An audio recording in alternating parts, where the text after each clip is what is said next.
Good morning प्यारे विद्यार्थियों, dear students. आज हम क्वेश्चन नंबर 13 पर डिस्कस करेंगे जो 5 नंबर का है।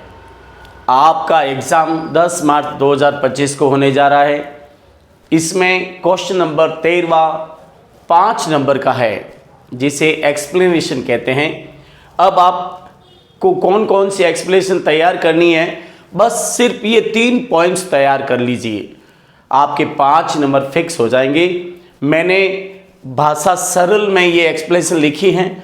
आप तीनों एक्सप्लेनेशन को अच्छी तरह से तैयार कर लें और पूर्णतया तैयारी करके एक बार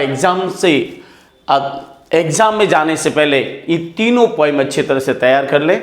हम शुरू करते हैं हमारा ये क्वेश्चन नंबर 13। एक प्यारे विद्यार्थियों, अगर आपको 1 से 18 तक किसी भी प्रश्न में समस्या हो, पैसे से लगाकर लास्ट 18 क्वेश्चन जो विस्टास का है, MCQ 9 नंबर का, इस दौरान आपको कोई भी अगर समस्या लगती है तो आप अपने कमेंट बॉक्स में हमें ज़रूर लिखें। आपको कौन सा क्वेश्चन समझना है, साथ ही कौन से इंपॉर्टेंट क्वेश्चन समझने हैं, ये अपने कमेंट बॉक्स में लिखें। और आपसे एक अनुरोध है कि आप हमारे इस चैनल को सब्सक्राइब भी करें। अब हम शुरू करते हैं हमारे तीनों पॉइंट। ये पॉइंट आप एग्जाम में जाने से पहले तैयार कर लीजिए। सबसे पहले पॉइंट है माई मदर एट 66। यहाँ से एक्सप्लेनेशन आती है और आप ये एग्जाम में कोई भी एक्सप्लेनेशन आ जाए तो ये लिखना मत भूलना। सबसे पहले ये driving from my parents home to Cochin last Friday morning I saw my mother beside me doze open mouth her face ashen like that of corpse and realise with pain. ये तो हो गई इसकी लाइन है, ये कमला दास की है और इसमें कमला दास अपने माँ के बारे में वर्णन कर रही है।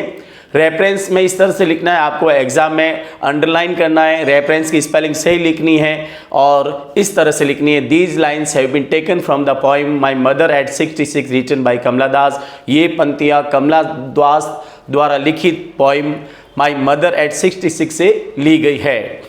कॉन्टेक्स्ट में भी लाइन ऐसे बनाना है, डेकोरम करके आपको लिखना है और अंडरलाइन बनाना है। कॉन्टेक्स्ट के नीचे स्पेलिंग सही होनी चाहिए। In above lines, the poet Kamala Das describes about the miserable physical condition of her mother.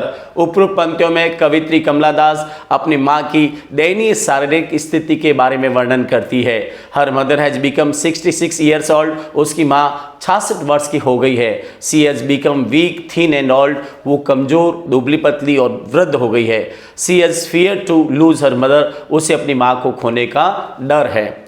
Fear का मतलब डर। अब एक्सप्लेनेशन की स्पेलिंग अक्सर बच्चे गलत लिख देते हैं। स्टूडेंट क्या करते हैं, क्वेश्चन में एक्सप्लेन लिखा होता है, उस एक्सप्लेन को एक्सप्लेनेशन मानकर लिख देते हैं। स्पेलिंग सही होनी चाहिए, EXPLANATION, explanation. Kamala Das tells us about the poor physical condition of her mother.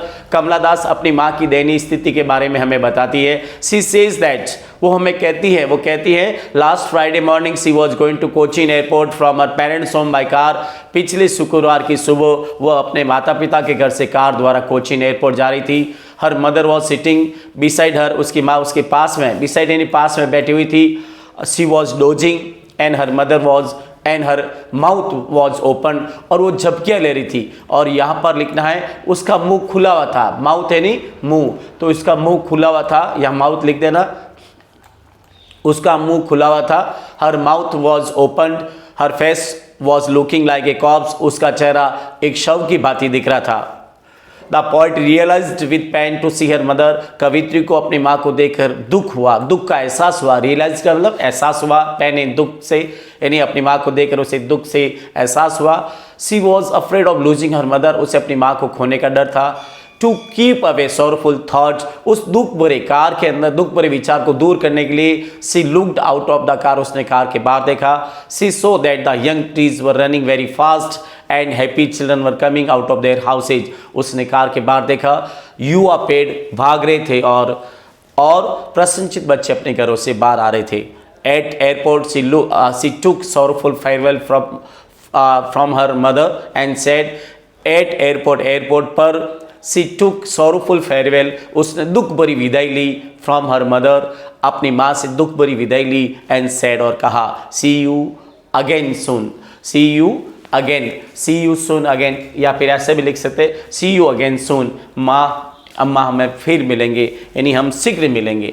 तो प्यारे विद्यार्थियों, ये एक्सप्लेनेशन 5 नंबर की है। आपकी एक्सप्लेनेशन की भाषा सरल और मिस्टेक नहीं होना चाहिए, और सरल भाषा में लिखने पर आपके 5 में से 5 नंबर मिलेंगे। अगली पोएम है अ थिंक ऑफ ब्यूटी। अब आपके मन में आता है कि कीपिंग क्वाइट क्यों नहीं, कि keeping quiet poem last year आ गई है, अब इस बार इसकी पहली, तीसरी और 5वीं पोएम की बारी है। अ थिंक ऑफ ब्यूटी, एक सुंदर वस्तु की सुंदरता। A thing of beauty is a joy forever. Its loveliness increases. It will never pass into nothingness, but will keep a bower quiet for us and a sleep full of sweet dreams and health and quiet breathing. Reference में इस तरह से लिखना है, These lines have been taken from the poem A Think of Beauty written by John Keats. ये पंक्तियाँ John Keats द्वारा लिखित कविता A Think of Beauty से ली गई है। In above lines, the poet John Keats tells us that how the beauty of a thing gives us a joy.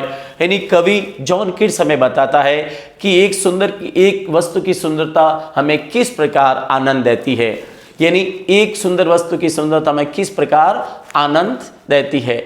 How the beauty of a thing, एक सुंदर चीज की सुंदरता गिव्स अस जॉय, हमें आनंद देती है। अब beauty of a thing never ends, एक सुंदर चीज की सुंदरता कभी समाप्त नहीं होती है, but increases day to day, और दिन प्रतिदिन, लेकिन दिन प्रतिदिन बढ़ती है। एक सुंदर चीज की सुंदरता हमेशा दिन प्रतिदिन बढ़ती है। ये तो आपको लिखना कॉन्टेक्स्ट में, इस तरह से क्या लिखना कॉन्टेक्स्ट में, in above lines the poet John Keats tells us that how the beauty of a thing gives us Joy. कवि जॉन किट्स हमें बताता है कि एक सुंदर चीज की सुंदरता हमें किस प्रकार खुशियां देती है या खुशी देती है। A thing of beauty never ends, एक सुंदर चीज की सुंदरता कभी समाप्त नहीं होती है, but increases day to day. Increase की स्पेलिंग इंक्रीजेज याद कर लेना आपको, लेकिन एक सुंदर चीज की सुंदरता दिन प्रतिदिन बढ़ती है। एक्सप्लेनेशन में सरल भाषा लिखनी है और गलतियों पर ध्यान देना है, काट छाट ज़्यादा नहीं करनी है। The poet John Keats tells us that the beauty of a thing never ends. कवि जॉन किट्स हमें कहता है कि एक सुंदर चीज़ की सुंदरता कभी समाप्त नहीं होती है, but increase day to day, और दिन प्रतिदिन बढ़ती रहती है। The beauty of a thing gives us unlimited joy, एक सुंदर चीज की सुंदरता हमें असीमित खुशियां देती है। अनलिमिटेड का मतलब असीमित। और its loveliness never passes, passes in बदलना, इनटू नथिंगनेस, इसकी सुंदरता कभी शून्य में नहीं बदलती। नथिंगनेस का मतलब शून्य। एक सुंदर चीज की सुंदरता, लवलीनेस यानी सुंदरता, एक सुंदर चीज की सुंदरता कभी शून्यता में नहीं बदलती है। The beauty of a thing gives us bower quite, एक सुंदर चीज की सुंदरता में कितने प्रकार के, देखो चारों बातें लिखनी है। ए बॉवर क्वाइट, एक कुंज के समान शांति, एक सुंदर चीज की सुंदरता में कुंज के समान शांति। Number 1 sleep of sweet dream, मीठे सपनों भरी नींद। 2 गुड हेल्थ, अच्छा स्वास्थ्य। 3 और क्वाइट ब्रीथिंग, चैन की सांसें। एक सुंदर चीज हमें 4 चीजें देती है, वो परीक्षा में लिखना है आपको। The beauty of a thing gives us bower quiet, a sleep of sweet dream, good health and quiet breathing, और चैन की सांसें। The beauty of a thing removes our sadness from our heart, एक सुंदर चीज की सुंदरता हमारे मन से उदासीनता को हटा देती है, सैडनेस को हटा देती है। रिमूव इन हटाना, सैडनेस से उदासीनता को। The beauty inspire us to live the life in spite of all sadness, और सुंदरता, ब्यूटिकल किसी चीज की सुंदरता, सुंदरता हमें अब सभी दुखों के बावजूद, इंस्पाइट ऑफ के बावजूद, सभी दुखों के बावजूद हमें जीवन जीने के लिए प्रेरित करती हैं। द ब्यूटी, सुंदरता इंस्पायर्स, प्रेरित करती है अस हमें टू लिव द लाइफ, जीवन जीने के लिए, इंस्पाइट ऑफ ऑल सैडनेस, सभी दुखों के बावजूद। सुंदरता हमें सभी दुखों के बावजूद जीवन जीने के लिए प्रेरित करती है। इंस्पायर यानी प्रेरित करना।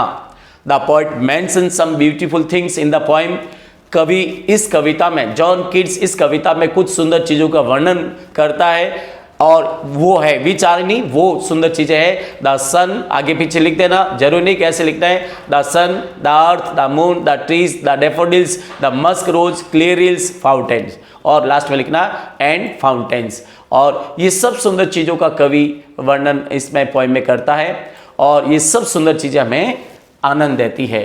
तो इस तरह से आपको पोएम अच्छी तरह से याद करनी है और ये चारों बातें जरूर लिखनी है कि एक सुंदर चीज़ हमें क्या क्या देती है और एक सुंदर चीज़ हमारे मन से उदासीनता को हटा देती है और सुंदरता हमें सभी दुखों के बावजूद जीने के लिए प्रेरित करती है। इंस्पायर का मतलब प्रेरित करना। अब आ रही है अगली पोएम, अ रोड। अब हमारी तीसरी पोएम है a road side stand. Road side stand में आपको अच्छी तरह से शॉर्ट और अच्छी लैंग्वेज में लिखना है। हम शुरू करते हैं अ रोड साइड स्टैंड। सबसे पहले reference, these lines have been taken from the poem a road side stand written by Robert Frost. ये पंक्तियां रॉबर्ट फ्रॉस्ट द्वारा लिखित कविता अ रोड साइड स्टैंड से ली गई है। कॉन्टेक्स्ट की स्पेलिंग लिखते समय ध्यान दें।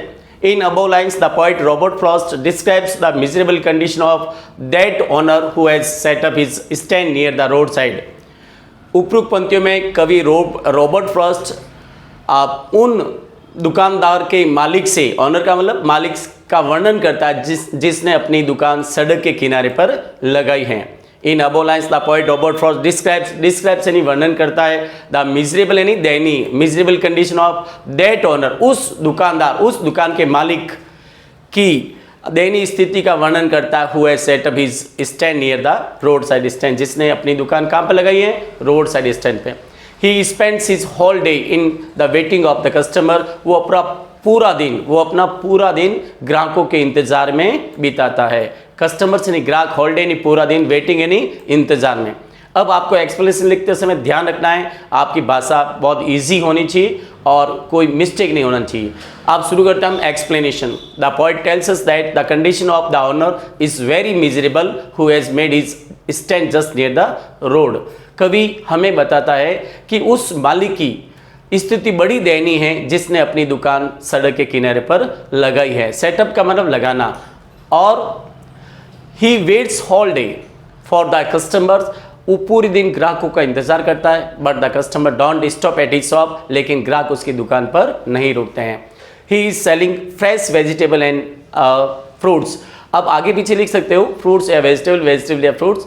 और ही is selling fresh and fruits vegetable, वो ताज़ा फल और सब्जियां बेच रहा है। यानी सड़क के किनारे पर क्या बेच रहा है दुकानदार? ही is selling fresh fruits and vegetables. और आप चाहे तो दो वेजिटेबल्स का भी वर्णन है पोएम में, पम्पकिन एंड बेरीज। ध्यान रखना, आप चाहे तो लिखते, you can also write both name of vegetables in your poem. He wants that the owner of the vehicles stop at his shop and buy something from him.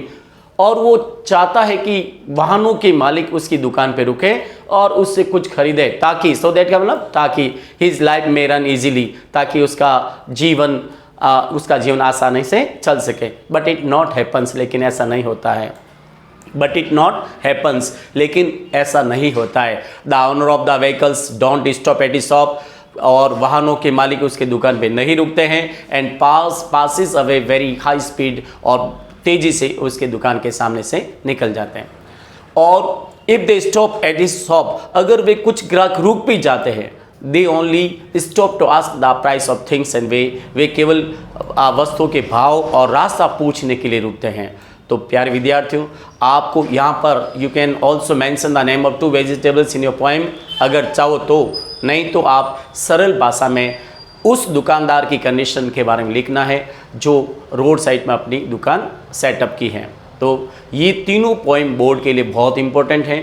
आप 10 मार्च को होने वाले परीक्षा में ये तीनों पोएम अच्छी तरह से कर लीजिए। इसमें से एक पोएम 100% आएगी और वो 5 नंबर की है, और आपका बोर्ड का क्वेश्चन नंबर होगा 13। और परीक्षा में जाने से पहले ये तीनों पोएम को तैयार कर ले ताकि आपके बोर्ड में अच्छे मार्क्स आएँ। Thank you very much. We will see you in our next video. Take care, goodbye, best of